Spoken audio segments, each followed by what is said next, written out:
Mesdames et messieurs, bonsoir et bienvenue dans cette nouvelle édition. À la une de l'actualité, le musée Renler Vundi, inscrit dans le patrimoine national depuis 1978, a été inauguré ce jour par le président de la République, André Rajoelina, et le ministre de la Communication et de la Culture, Lalatina Rakotunjazafi. Selon le ministre, un musée est un moyen efficace pour développer l'attractivité économique et culturelle d'un pays, d'une ville, tout en participant activement à l'enrichissement pédagogique et éducatif de la population. Ce musée sera ouvert au public au tarif de 500 ariars pour les résidents et 5000 ariars pour les non-résidents. L'entrée sera par contre gratuite pour les étudiants tous les mercredis après-midi. Les détails avec Judicael Ranjanirin et Andra Zanjebe. Le Premier ministre Renler Vundi était parmi ceux qui ont apporté des réformes dans le pays. Il a également combattu le colonialisme. C'était un Boutir, son lieu de résidence que toutes les décisions stratégiques pour développer le pays ont été prises. Il était un leader renommé et le dirigeant qui a le plus longuement régné en tant que Premier ministre, a rappelé le président de la République, André Rajoelina. La résidence d'Amboutir a été déclarée patrimoine national après son rachat par le gouvernement malagasy aux descendants de Renler Vundi le 4 septembre 1978 sous l'administration du président Didier Ratirk et la ministre de la Culture de l'époque, Gisèle Rapé-Sahal. Mais depuis, aucune réhabilitation n'y a été faite.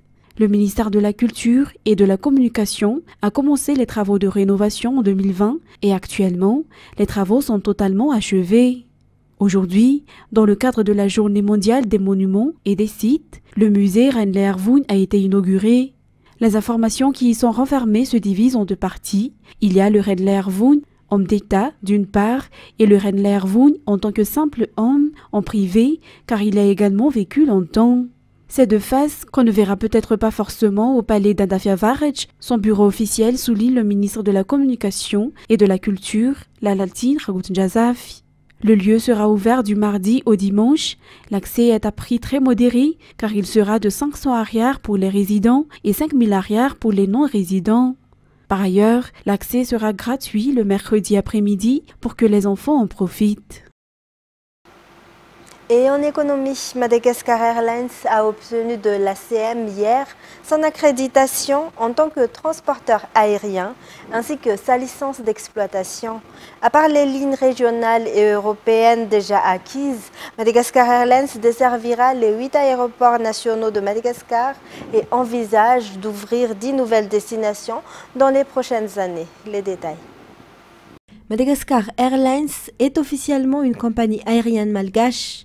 L'ACM a délivré hier son certificat de transporteur aérien et sa licence d'exploitation. Cette compagnie a franchi les 5 phases obligatoires en matière de réglementation, de sécurité et de sûreté lancées depuis près d'un an. Grâce à ces certifications de reconnaissance internationale, Madagascar Airlines desservira les 8 principaux aéroports nationaux de la Grande Île, en plus des lignes régionales et européennes déjà acquises. Madagascar Airlines partira dans les prochains mois à la reconquête de l'Asie et de 10 nouvelles destinations dans les prochaines années. Cette accréditation relancera l'économie du pays ainsi que le tourisme.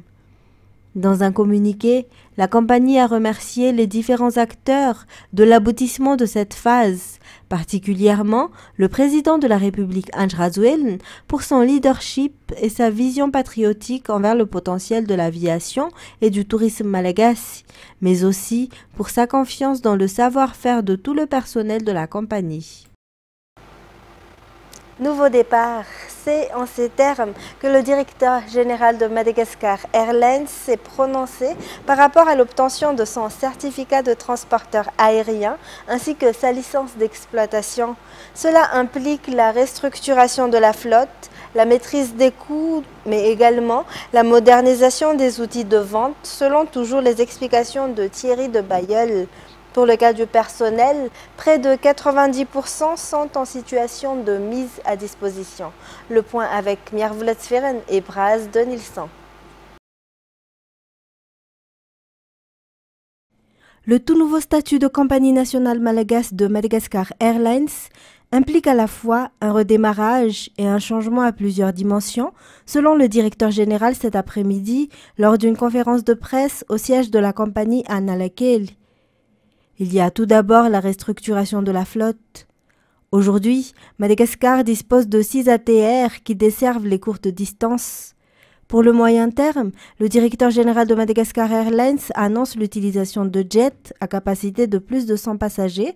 Et pour les vols long courrier, cette compagnie nationale prévoit d'ici la fin de l'année d'intégrer des aéronefs gros porteurs. Mais jusque-là, Madagascar Airlines opère avec la flotte d'Air Madagascar en location-gérance.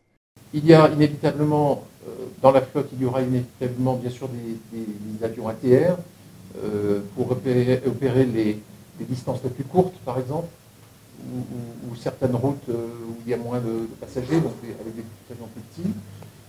Vous avez entendu notre président exprimer sa volonté aussi de voir des avions, des jets de capacité de 100 places ou plus de 100 places sur certaines routes importantes, comme le Tananosidé, le Tanatego par exemple, ou des routes régionales, sur laquelle, oui, nous travaillons sur l'arrivée d'un avion jet de plus de 100 places, qui est un Embraer E2, qui avait déjà été annoncé en décembre, donc ça n'est pas un scoop, mais juste pour vous confirmer que nous travaillons, toute l'équipe avec moi, sur la livraison de cet avion avant le 26 juin, ou en tout cas pour cet été, et probablement avant le 26 juin, en tout cas nous sommes tendus vers cet objectif.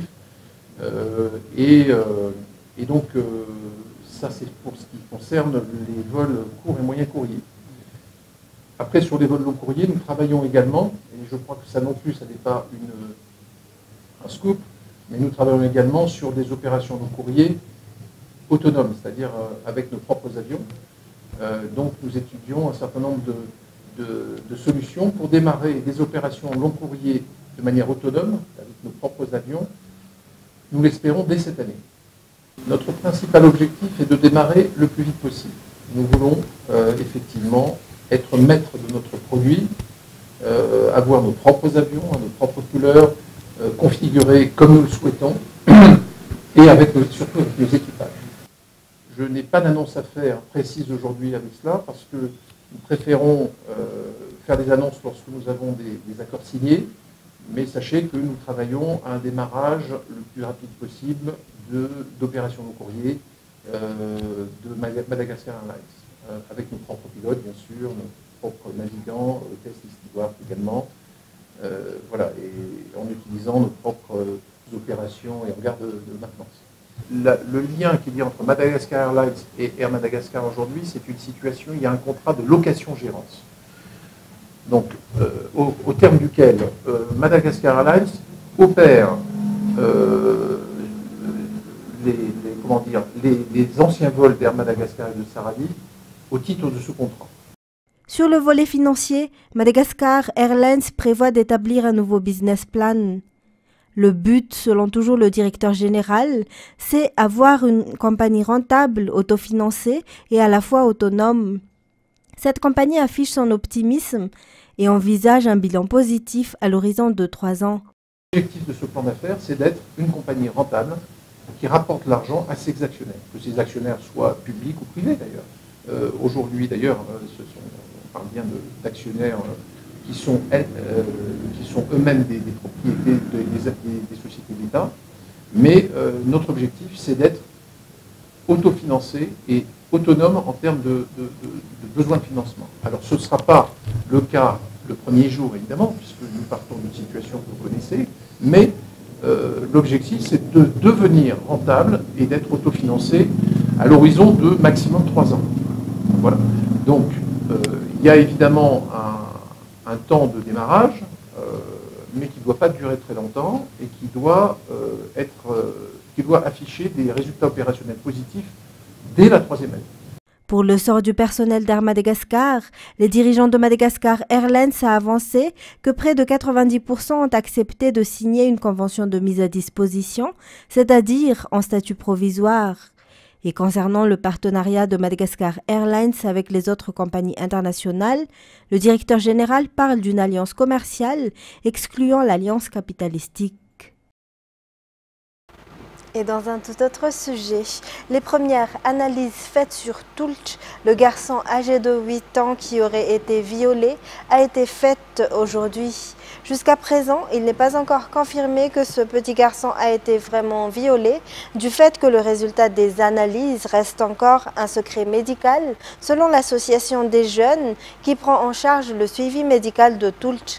Cet enfant devra encore effectuer une échographie et de nombreuses autres analyses pour pouvoir déterminer réellement son état de santé. Ce petit garçon et son frère aîné sont des enfants de la rue et le frère aîné a confirmé que leurs parents sont toujours en vie. Un reportage de Antonia Martina et Donzara Jiansu. Selon sa déclaration, Tulch et son frère aîné sont des enfants de la rue et ils sont les coursiers des gens autour d'Analakeli. Ils sont originaires de Maataz-Anaboumaïzi, mais à cause des problèmes au sein de leur foyer, ils ont dû le quitter et voilà qu'ils dorment maintenant dans la rue. Les commerçants autour de l'endroit où vivent ces deux garçons Analakeli ont dit à l'aîné de Tulch que quelqu'un l'avait violé, selon ses dires. Il fut un temps où il a été percuté par une voiture, raconte son frère aîné. Peu de temps après, Tulch a été exclu de la communauté des environs d'Analakeli du fait qu'il dégage des odeurs désagréables. Il ne peut plus retenir ses selles. C'est là qu'un utilisateur de Facebook l'a trouvé et a lancé un appel sur ce réseau pour lui venir en aide, il y a 4 jours. Et une association s'est chargée de le chercher sur le lieu. Tulch a été retrouvé dimanche, puis il a été emmené à l'hôpital Ajiera pour y évaluer son état de santé. Il a dû faire des analyses pour définir de quoi il souffrait vraiment. Une association prend en charge ces deux petits garçons et l'association sont à la recherche de leurs parents afin de poursuivre les démarches auprès du tribunal selon les informations. En politique, tout le monde, que ce soit les opposants que les pro-régimes, devrait se focaliser sur les prochaines élections, souligne le sénateur Richard Amanambitan. Il a également exhorté les citoyens à vérifier leur nom dans la liste électorale. Ratramanazatouf, Sechranjanasi. Plus que quelques mois avant les élections présidentielles, ces élections devraient se dérouler dans l'apaisement. Ainsi, il faut empêcher toute ingérence, souligne le sénateur Richard Amanambitan. En réponse à la déclaration selon laquelle les pro-régimes sont divisés, il a déclaré que les Oranges soutiennent le président de la République, Andrazouel, et sont toujours prêts à le suivre s'il dépose sa candidature à sa propre succession. Par ailleurs, il appelle les citoyens à vérifier leur nom dans la liste électorale auprès des Fouktan ou sur le site web de la CENI. 61 femmes mères issues de 13 régions de l'île suivent une formation à un par B à partir d'aujourd'hui. L'objectif de cette formation dispensée par le Centre national de développement de base et de la décentralisation est de renforcer les compétences des femmes des collectivités territoriales décentralisées ainsi que leur participation au développement. Parmi les problèmes dont se plaignent les maires figurent le recouvrement des impôts, la gestion en général et les sources de revenus de la commune. Selon les informations, certains habitants doutent du savoir-faire des femmes maires, notamment de leur capacité de gestion. Et à présent, direction Tolaniar, où cette ville aura très prochainement un skatepark. Des jeunes de la ville pratiquent ce sport qui est à la fois un divertissement, mais ils n'ont pas un endroit sécurisé. C'est la raison pour laquelle les partenaires et la commune urbaine de Tolaniar ont convenu de la construction d'un skatepark dont le chantier a commencé vendredi dernier à un Paris Fort-Dauphin. Depuis plusieurs années, de nombreux jeunes de la ville de Fort-Dauphin font du skate sur la route goudronnée bordant la plage de Libanoun. Et cela pendant les heures creuses ou pendant les heures où il y a moins de circulation. Quoi qu'il en soit, ces jeunes sont toujours exposés à des risques d'accident. Face à cela, la commune urbaine de Fort-Dauphin, ses partenaires et les jeunes skateurs se sont associés pour la construction du premier skatepark à Fort-Dauphin, sur le bord d'un Paris, non loin du bureau de Fouktan.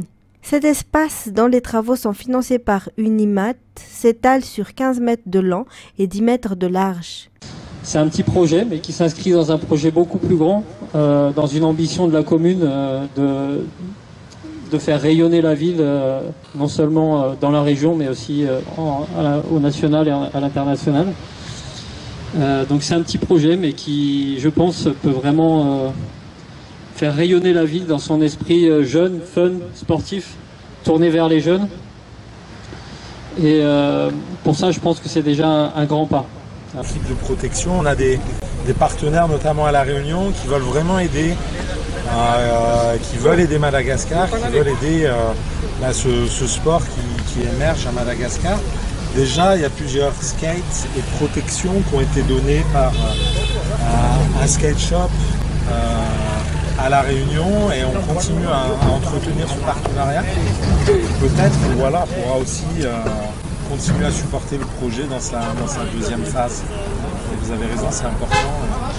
On a des partenaires pour ça. À noter que, comme le surf, le skate est aussi un sport permettant de promouvoir le tourisme local. Le maire de Tolaniar, Ranjianiana Georges Mam, a confirmé que l'existence de cette infrastructure permet aussi l'aménagement de la plage d'Ampari, un projet concocté depuis longtemps par la ville. Le début des travaux de construction de ce skatepark a été lancé vendredi dernier dans le Fuktan d'Ampari Tolaniar. Et dans les actualités internationales, les ministres des Affaires étrangères du G7 ont appelé ce jour à l'arrêt immédiat des combats au Soudan, où les affrontements entre l'armée régulière du général Abdel Fattah al-Burhan et les forces paramilitaires de son ancien allié, le général Mohamed Hamdan Daglo, ont déjà fait près de 200 morts. Des tirs ont touché un convoi diplomatique américain sans faire de blessés, selon Washington. Les combats continuent dans la capitale, c'est ce que me disent mes sources sur place. Il y a eu une petite accalmie durant la nuit et puis au lever du soleil, les combats ont repris. Ils me disent pouvoir entendre des tirs, des explosions. Alors selon l'armée, selon un porte-parole de l'armée, eh bien, la majorité des combats ont désormais lieu aux alentours du palais présidentiel et du quartier général de l'armée. Mais impossible pour l'heure de savoir qui contrôle quoi, qui est en train de gagner, si l'un des partis prend le dessus sur l'autre, parce qu'ils publient tous des informations différentes et contradictoires. Ils prétendent contrôler le palais présidentiel et ensuite eh bien, les forces de soutien rapide disent le contraire. Impossible de savoir qui contrôle quoi. La seule chose que je peux vous affirmer avec certitude pour Khartoum, c'est que la télévision nationale a bien été reprise par l'armée, puisqu'elle diffuse en ce moment même des clips de propagande militaire où l'on voit des entraînements de l'armée qui ont été filmés il y a quelques mois, quelques années. Voilà pour la situation dans Khartoum.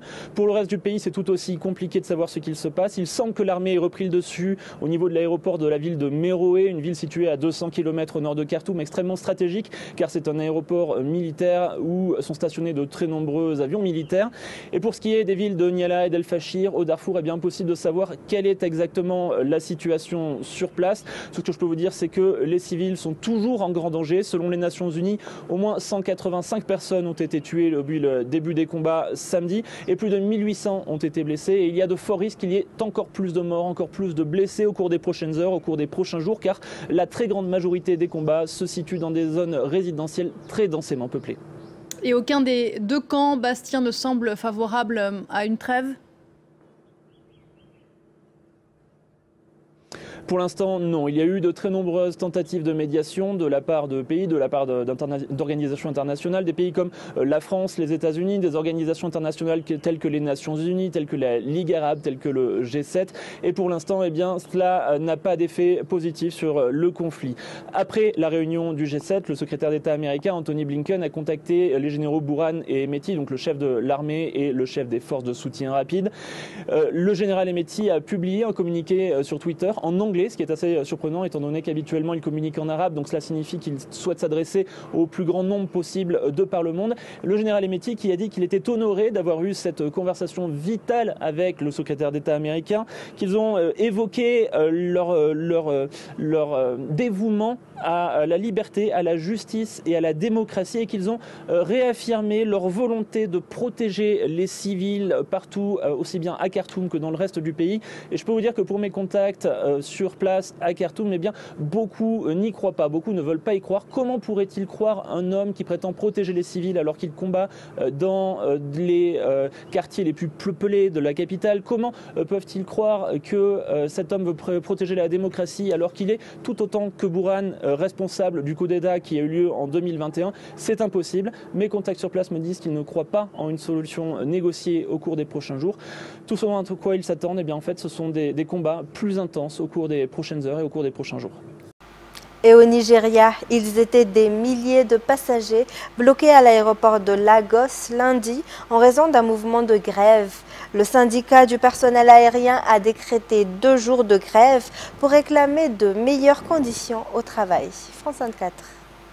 Ils bloquent les routes menant à l'aéroport pour dénoncer des conditions de travail devenues insoutenables.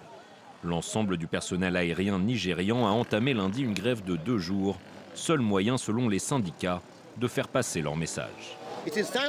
L'heure est venue de libérer le personnel d'aviation de l'asservissement imposé par ces compagnies impérialistes depuis des années.